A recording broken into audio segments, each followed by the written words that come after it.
Olá, começa agora mais um Assunto de Estado. E hoje a gente vai falar aqui no programa sobre segurança pública, turismo, saúde, entre outros temas. E para conversar comigo, o nosso convidado de hoje é o senador Eduardo Girão, do Novo do Ceará. Bem-vindo, senador. Muito obrigado, Sérgio. Uma honra, uma alegria estar aqui com vocês. Senador, segundo o IBGE, mais da metade da população do seu estado, do Ceará, vive na chamada linha da pobreza. Isso acaba ocasionando desigualdade social, insegurança alimentar, falta de moradia, falta de saneamento básico. A que o senhor atribui isso e como mudar essa realidade da população? Olha, Sérgio, a gente vive um problema sério no Ceará. É como se fosse uma ilha. Nós temos ali bairros nobres, não sei se você conhece Fortaleza, mas ali, tanto na capital como no interior do estado, nos grandes centros ali, nas grandes cidades, você tem áreas que parecem ali Europa, né? O nível assim, de padrão, de qualidade de vida e tudo. Mas, ao mesmo tempo, você sai um pouquinho ali, como se fosse uma ilha, uma bolha. Você sai um pouquinho e você vê uma tragédia social, uma pobreza grande. Lá no Ceará, o hiato é muito gigante, né? É um gap muito grande dessa questão entre os ricos e os pobres, né? Até bem pouco tempo atrás, na época dos carros importados, né? Que aquela febre, o estado do Ceará era junto com São Paulo, disparado, onde tinha mais carros. E o que eu digo para você é o seguinte, eu trouxe uns dados aqui que são realmente assustadores. Você tem metade dos lares do cearense enfrenta todo dia o risco de não ter nada para comer ou ter apenas ali a primeira refeição, pouquíssimo para se alimentar. No estado, 51,6% dos lares onde tem crianças, e aí é que toca profundamente na alma, estão enquadradas em insegurança alimentar moderada, né? Então a gente tem um grande desafio aí, porque essa média é algo assim que está bem distante da média nacional, né? Então as pessoas precisam da ajuda de vizinho, né? Das cozinhas comunitárias, muitas vezes, porque os viadutos de Fortaleza, que é a terra onde eu nasci, né? Você teve um incremento aí de 54% entre 2014 e 2021 de pessoas morando na rua, 54%. Né? O censo da população em situação de rua de Fortaleza são 2.600 pessoas vivendo nas ruas. Então, eu tenho procurado aqui, enquanto nesse mandato do Senado, apoiar com emendas parlamentares para entidades que fazem esse serviço de assistência social, Toca de Assis, várias outras entidades que chegam onde o Estado não consegue atender, ou quando atende é com politicagem, com objetivo de voto. E esse é o dinheiro do povo cearense, com 100% de transparência, eu procuro destinar com blindagem eleitoral para que essas entidades trabalhem nesse aspecto. Então, Fortaleza é a 4ª capital do Brasil. Você tirando aqui onde a gente está, Brasília, nós somos a 3ª capital do país, né, com mais de 20% da população ainda sem acesso à água. Fortaleza, né? E a gente tem inacreditáveis aí, 44% que não tem rede de esgoto. Quase a metade sem rede de esgoto. E nós tivemos o senador Tasso Gereissati, né, que mudou a realidade do nosso estado enquanto foi governador, antes e depois do senador, e ele foi o relator do marco do saneamento, né, que está sendo, começou a ser um pouco desfigurado aí com o governo do PT ultimamente. Agora falando da gestão fiscal do Estado, segundo o estudo da Federação das Indústrias do Estado do Rio de Janeiro, o Ceará é um dos estados com maior déficit público, na ordem de 3,9 bilhões. No entanto, o secretário de Fazenda refutou esses números e alegou que em 2023 o Ceará teve um superávit de aproximadamente 502 milhões de reais.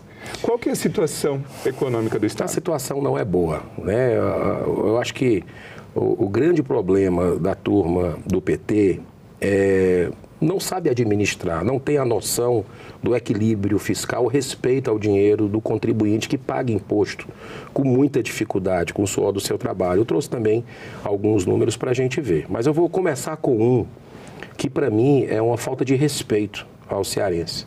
Você pegar na última gestão de Camilo Santana, governador do Ceará, 1 bi e 100 milhões de reais, eu vou repetir para você, 1 bi e 100 milhões B de bola, I de índio, gastando com propaganda e publicidade, já mostra a inversão completa de prioridades, né? E a gente vai ver na entrevista que essas propagandas eram para dizer que estava tudo sob controle no Estado, segurança, saúde, e não tem nada disso, né? Então a gente está vendo aqui, por exemplo, o Ceará representa a 11ª economia do país. Nós estamos em terceiro no Nordeste, né? O PIB cearense abrange 2,1% mais ou menos do PIB brasileiro e 15,1% do PIB nordestino. E olha só a quantidade de empresas que foram embora, que começaram a sair, quebrar, inclusive no estado do Ceará. Foram 40 mil empresas do setor industrial nos últimos 5 anos. No início do ano passado, os cearenses assistiram atônitos ao fechamento da fábrica Guararapes. Uma histórica, só lá foram 2 mil funcionários demitidos, né? A capital de Fortaleza, nossa capital, é o município com maior registro de fechamento de empresas industriais entre 2017 e 2022. Sabe quanto? Quase 20 mil, 19,9 mil extinções no período. Então, as dívidas do Estado, elas mais que dobraram. Não tem como aguentar, você tem que tirar de algum lugar. Quem vai pagar são os nossos filhos, nossos netos, as futuras gerações, porque o objetivo do pessoal é ficar no poder, não importa quanto. Então está aqui, as dívidas do Estado mais que dobraram e superaram os investimentos em 40% nesse período de 2023, né? Então, para a rolagem da dívida cada vez maior, deixada por esses governos do PT, né, desse mesmo grupo político, inclusive, que é PT e PDT, é uma oligarquia que manda no estado do Ceará, o governo está preparando, sabe o quê? O maior empréstimo internacional da história do Ceará. Se você estiver sentado como eu e Sérgio aqui, é um negócio escandaloso. São 2,6 bilhões de reais. B de bola e de índio, lá com o BIRD, vai ser contraído. Então, para não dizer que eu só falei ponto negativo, tem um positivo aqui, né, que a gente tem que evidenciar. Ele registrou um crescimento, o PIB do Ceará, em 2023, de 2,42%. Mas o PIB nacional foi quase 3%, 2,9% do Brasil no mesmo período. Então, o Ceará ainda ficou abaixo, mas cresceu, né? O que eu queria só lembrar é o seguinte: o governador de Minas, que é do meu partido, Romeu Zema, eu perguntei para ele: governador, vem cá, esse negócio de propaganda e publicidade, quanto é que o senhor gasta no estado de Minas? O estado de Minas, você sabe, são mais de 800 municípios. O Ceará são 184 municípios. O governador pegou a planilha dele, muito organizado, foi lá e disse: olha, a gente gasta 50 milhões por ano, eu estou tentando reduzir a cada ano, já reduzi. O Ceará é 1,1 bi, ou seja, 3 vezes mais o estado de Minas Gerais. O nosso é equiparado a São Paulo. Então, não existe esse tipo de tratamento desrespeitoso com o cearense. Está aí a pobreza, o resultado. Está aí a tragédia na segurança pública, que é o que a gente vai falar agora, que deixa a gente envergonhados com a terra da luz hoje, está trabalhando com tanta inversão que virou terra de sombra e de trevas. Mas nós vamos sair dessa. O senhor comentou da segurança pública. Segundo dados da Secretaria de Segurança Pública do Estado, 2024 vem apresentando alguns índices preocupantes de criminalidade. A gente preparou aqui na tela uma imagem. O mês de abril registrou 320 mortes, foi o mês mais violento desde 2020. E quando analisado o período do início do ano, de janeiro a abril, também, em comparação com os anos anteriores, é o ano mais violento, até o momento com 1.139 homicídios. Então, o que fazer para renovar esse sentimento de segurança do povo cearense?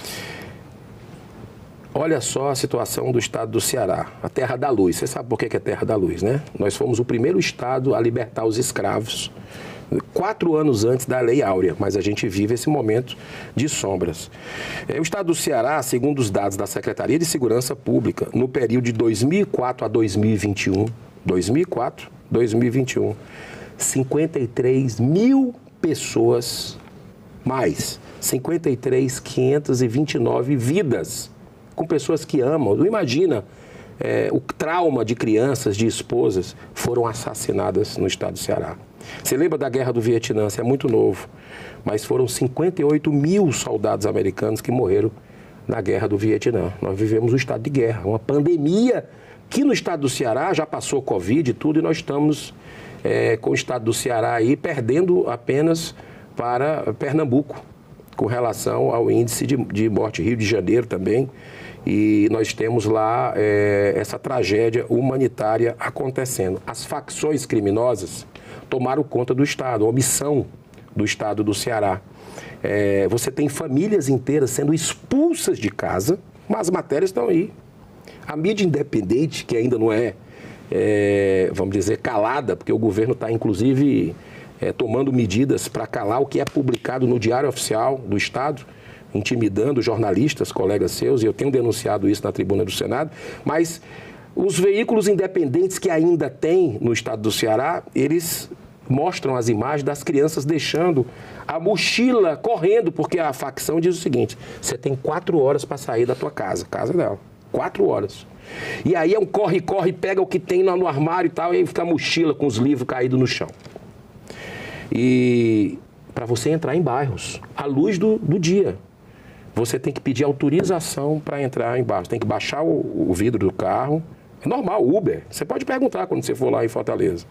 A gente fica triste, porque é uma cidade linda, um povo hospitaleiro, trabalhador, e que por omissão do Estado, nessa inversão que eu falei, inclusive, de investimento em propaganda e publicidade, enquanto deveria investir em inteligência policial, deveria investir em mais capacitação e valorização dos policiais para sufocar a questão do crime organizado. E eu trago outros números aqui para você, para mostrar, como você bem colocou nesse infográfico, parabéns à equipe da TV Senado, 320 mortes no mês de abril agora. E ontem o secretário, nesses dias, o secretário de Segurança do Estado disse o seguinte: não, pelas metas está razoável esse número. Está razoável esse número. Parece brincadeira. Se fosse um governador sério, demitiria na hora o secretário. Dizer que tem razoável. Como é que você vai dizer para a mãe, para a esposa, que essa estatística é razoável? Ela é a pessoa que perdeu o filho. Então, nós estamos aqui num estado que é uma rota internacional do crime organizado. Temos o Porto do Pecém, em 2017, um dos maiores líderes do cartel de drogas do México, o bandido conhecido como El Patrón, foi preso em Fortaleza. Em agosto de 2020, criminosos internacionais, utilizando o aeroporto da nossa capital, tentaram transportar em um jatinho particular 1,3 toneladas de drogas. O destino seria Bélgica. Os presídios cearenses, diferente de todas as regiões do Nordeste, estão repletos de presos de várias nacionalidades. Então, nós precisamos vencer isso com coragem. Precisa ter coragem, não pode flertar com o crime. Não pode... as pessoas estão entendendo o que está acontecendo. Então, o Estado tem que investir, tem que mostrar sua força para libertar os cidadãos que estão presos e o crime está solto na rua. Então, esse é um problema grave, mas eu acredito que as pessoas estão entendendo e estão se mobilizando de forma ordeira, pacífica, mas trocando os seus representantes para acabar com essa palhaçada no estado do Ceará. E para contribuir com isso, como que a bancada, e principalmente o senhor aqui enquanto senador, tem movido esforços, seja com emendas parlamentares, seja expondo a situação, como o senhor vem expondo na tribuna, no plenário e aqui no programa acabou de fazer, como que o senhor vem mobilizando o Congresso em si para apoiar essa situação no Estado? Em primeiro lugar, nós temos um problema nacional que repercute no Ceará. Se existe uma ditadura já instalada, é no Estado do Ceará hoje. A gente vê tentativas do governo atual, Lula, alguns ministros do STF que estão alinhados política e ideologicamente com o governo federal, tentando censurar, inclusive as nossas redes sociais. Jornalistas, colegas seus, estão fora do Brasil, exilados, com conta bancária bloqueada, com passaporte retido, coisa que você só vê no nazismo, e também com rede social, seu instrumento de trabalho por determinação judicial, mas o Ceará já está mais avançado. Como eu falei há pouco, tem blogs, como o do jornalista Edson Silva, do portal Ceará, que estão com notificação extrajudicial, interpelação. né? E até fechando rádios, estão caçando aí esse tipo de coisa. Mas o que é que a gente tem feito aqui? A gente tem denunciado, a gente tem tomado medidas, inclusive internas no Senado. Estou senador e vejo que o Senado não pode ser utilizado como instrumento de perseguição política, e tem a advocacia do Senado assinando uma interpelação para um veículo de comunicação, já acusam o Senado de omisso por não investigar abusos de ministros do Supremo. Com razão, o brasileiro está injuriado com isso. Mas também o Senado tomar atitude para calar a imprensa independente, eu não concordo com isso. Temos denunciado, falei com o presidente sobre a situação, ficou de me dar um retorno. A PEC antidrogas, que eu fui um dos articuladores, a iniciativa do presidente Rodrigo Pacheco, está de parabéns por isso. Ganhamos ali por poucos votos. E nós conseguimos mobilizar os senadores, a sociedade, aprovamos o fim das decisões monocráticas. Isso também gera uma sensação maior, né, que o Senado votou de que a impunidade no Brasil vai acabar. Esse é o nosso objetivo, né, porque uma canetada se solta bandido. Eu tenho um pedido de impeachment de ministro aqui, porque soltou lá o André do Rap. Né? E está até hoje a situação. Então, a gente tem feito a PEC antidrogas, a questão do fim das saidinhas também, com o meu voto, com a articulação nossa, nós conseguimos aprovar, e nós estamos tentando aí fazer esse trabalho de enfrentamento, pedindo ajuda, pedindo socorro para o estado do Ceará, porque tem que ter vontade do governo estadual, e eu não vejo, posso estar equivocado, né? Assim, mas respeito quem pensa diferente, mas eu vejo uma completa omissão do estado do Ceará, que nem sequer um aliado político, que é o presidente da Assembleia Legislativa de lá, não assinou a CPI do crime organizado. Outra coisa, eu tenho uma CPI aqui do crime organizado, que a gente há 2 anos já vem, né? É uma CPI mista, Senado e Câmara. Nós já conseguimos as assinaturas dos senadores, eu fui buscar de porta em porta, mas a Câmara dos Deputados ainda não conseguiu, mas vai chegar essa hora para que a gente possa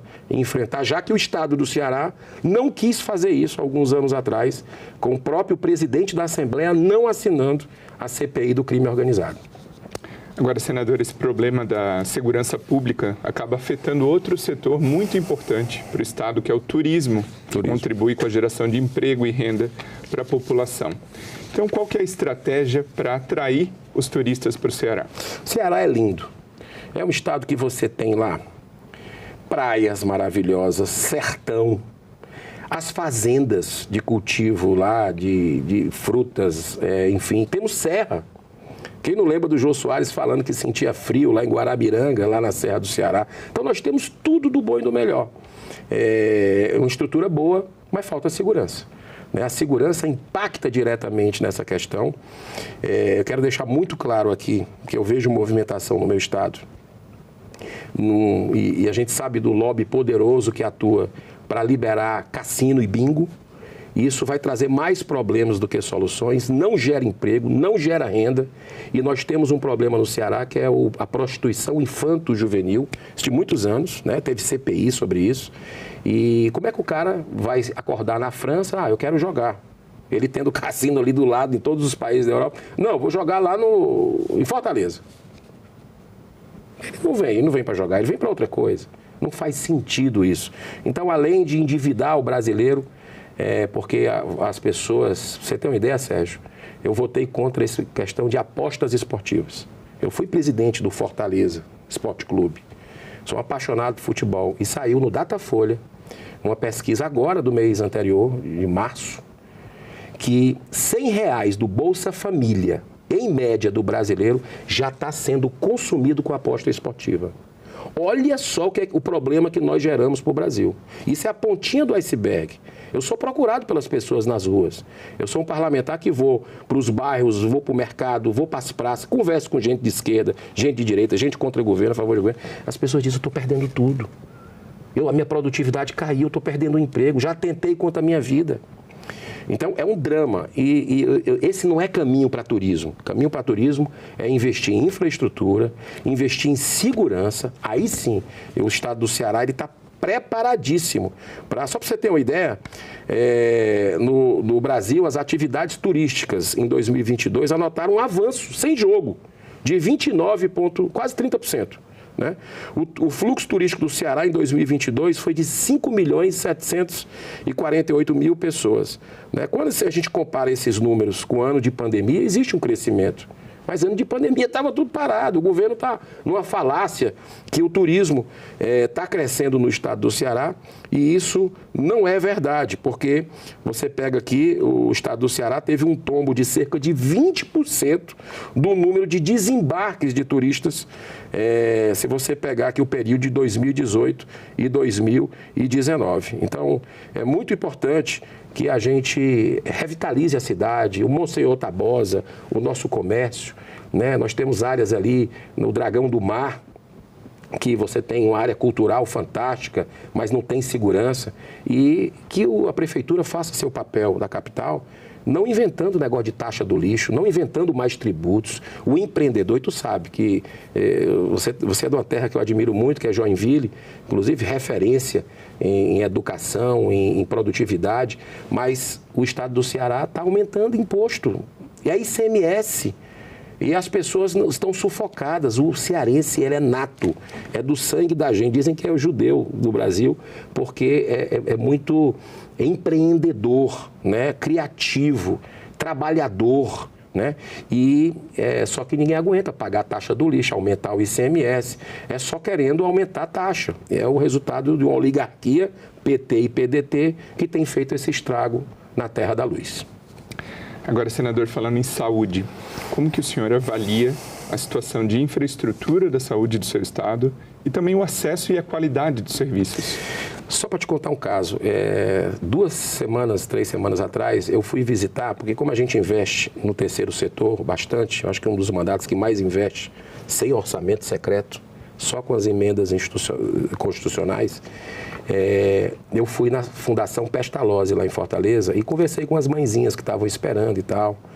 E ela me disse, olha, eu estou tentando há 2 anos conseguir uma consulta com o neuro para o meu filho autista. Fortaleza é uma das cidades que tem mais necessidade especial das pessoas com deficiência lá, no estado do Ceará, principalmente Fortaleza. E a gente não vê essa preocupação. A saúde está uma tragédia. As pessoas amontoadas, principalmente nas UTIs pediátricas, né? No dia da Páscoa do ano passado eu fui visitar, né? E fiquei chocado, mostrei nas redes sociais o que está acontecendo. E só para você ter uma ideia, 7 em cada 10 cidades do Ceará vive um contexto muito dramático na questão da saúde. Fechamento de serviço de emergência, atendimentos insuficientes em unidades de saúde, falta de insumos, equipes profissionais, atraso no pagamento de fornecedores, né? Eu sempre digo, dinheiro tem. Esse país é rico. Imposto, é em cima de imposto.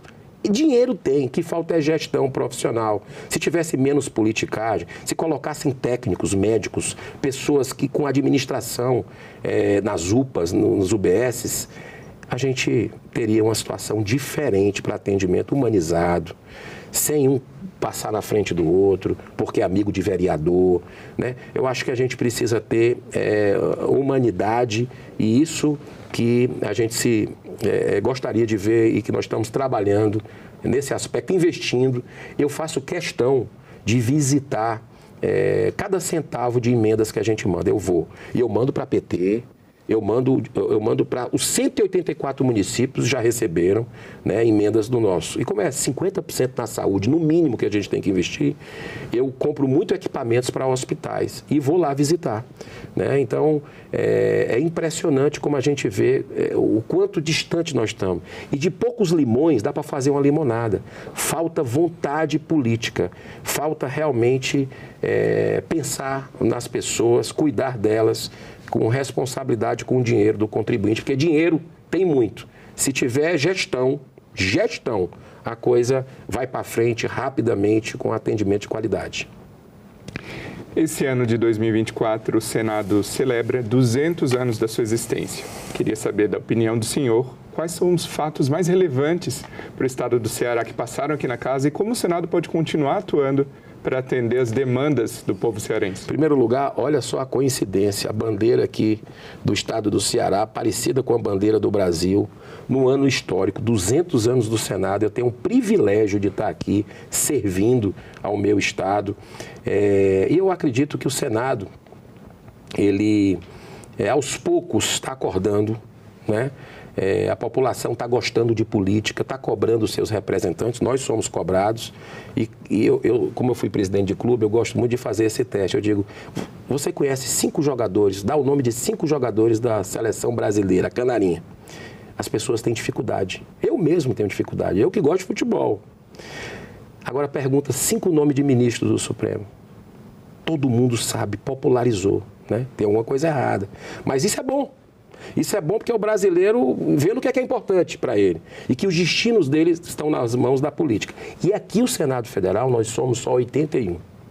E 2/3 vão ser renovados daqui a 2 anos. Então é muito importante você acompanhar a vida de cada parlamentar, como é que ele está votando, né? Temos redes sociais, se mobilizem para não nos calarem, porque aí é o interesse dos poderosos em enfiar goela abaixo a posição que eles querem. Então, o Senado tem a oportunidade e está conseguindo o fim das decisões monocráticas, a PEC antidrogas, né? O fim do foro privilegiado, que antes de eu chegar aqui, a legislatura passada votou e aprovou por unanimidade o projeto de Álvaro Dias. Está parado há 6 anos na Câmara dos Deputados. Isso aí vai ser a blindagem à corrupção que vai se acabar, né, de um poder proteger o outro quando você tirar esse foro privilegiado. Então, eu acho que o Senado tem a chance, se ele quiser, de se aproximar da população. Mas eu acredito que tem que ser um remédio amargo, pelo que eu estou vendo aqui. E o remédio amargo é analisar pedido de impeachment de ministro do Supremo Tribunal Federal, que tem abusado da nossa Constituição, e só o Senado tem a prerrogativa para investigar. Não tem outro poder. Só essa Casa Revisora da República, o que ainda não fez em 200 anos, mas ainda pode fazer antes dos 201 anos. Muito obrigado, senador Eduardo Girão, pela participação aqui no Assunto de Estado. Obrigado. E o meu muito obrigado a você que nos prestigia com a sua audiência. Essa entrevista já está disponível para você rever ou compartilhar no nosso site senado.leg.br/tv ou também no nosso canal no YouTube. Aproveita e se inscreve lá. Nos vemos no próximo Assunto de Estado.